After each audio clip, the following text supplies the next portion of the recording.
Selamat pagi anak-anakku kelas 5, apa kabar? Semoga dalam keadaan sehat. Hari ini kita melanjutkan pelajaran kita Pendidikan Agama Katolik dan Budi Pekerti, pembelajaran 3, laki-laki dan perempuan sederajat. Nah, sekarang kalian bisa ngambil buku, ya. Buka bukunya halaman 29 dan seterusnya. Marilah sebelum mulai pelajaran, kita berdoa terlebih dahulu. Dalam nama Bapa dan Putra dan Roh Kudus. Amin. Allah Bapa yang Maha Baik, Engkau telah menciptakan manusia laki-laki dan perempuan seturut gambar dan rupa Tuhan.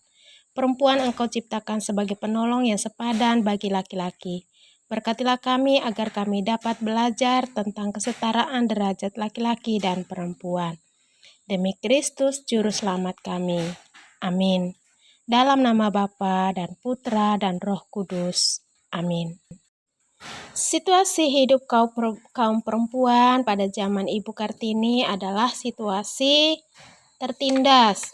Kaum perempuan tidak dapat kesempatan sekolah dan belajar seperti laki-laki.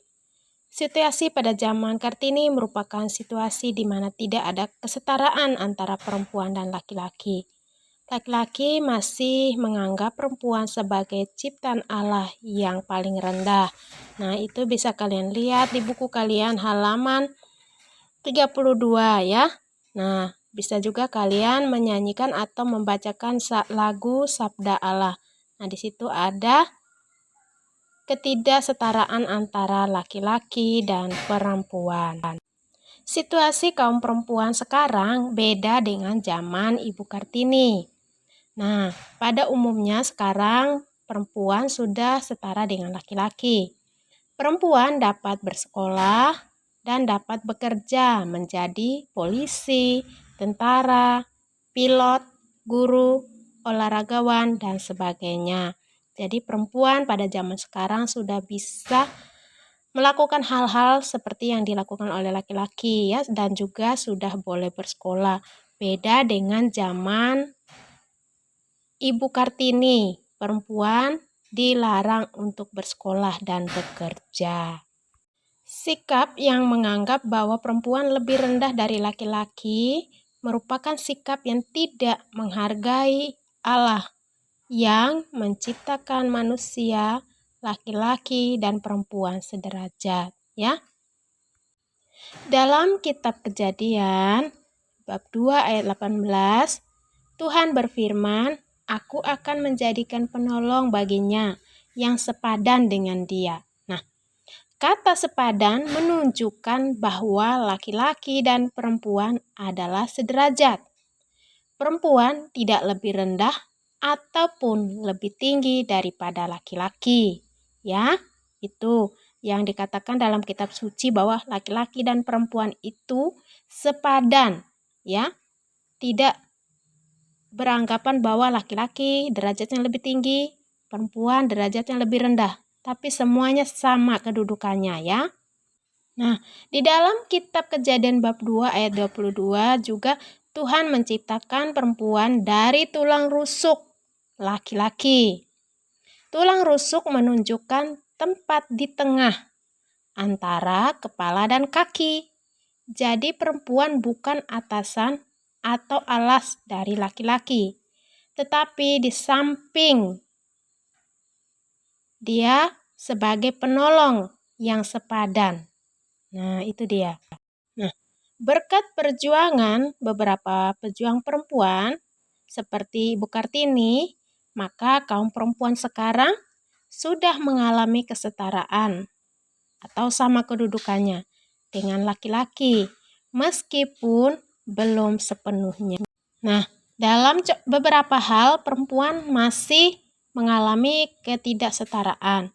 Seperti perempuan tetap harus mengurusi rumah tangga sendiri. Contohnya mencuci, memasak, dan menyetrika adalah pekerjaan seorang ibu, meskipun ibu sudah bekerja mencari nafkah.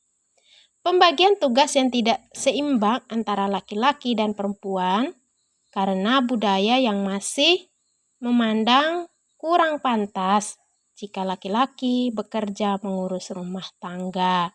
Nah, padahal laki-laki dan perempuan harus saling bekerja sama ya, walaupun pekerjaan itu dikerjakan oleh perempuan biasa. Nah, kalian bisa lihat bagaimana Bapak dan Mama di rumah saling menolong saat memasak, mencuci ya, tidak membeda-bedakan pekerjaan rumah tangga.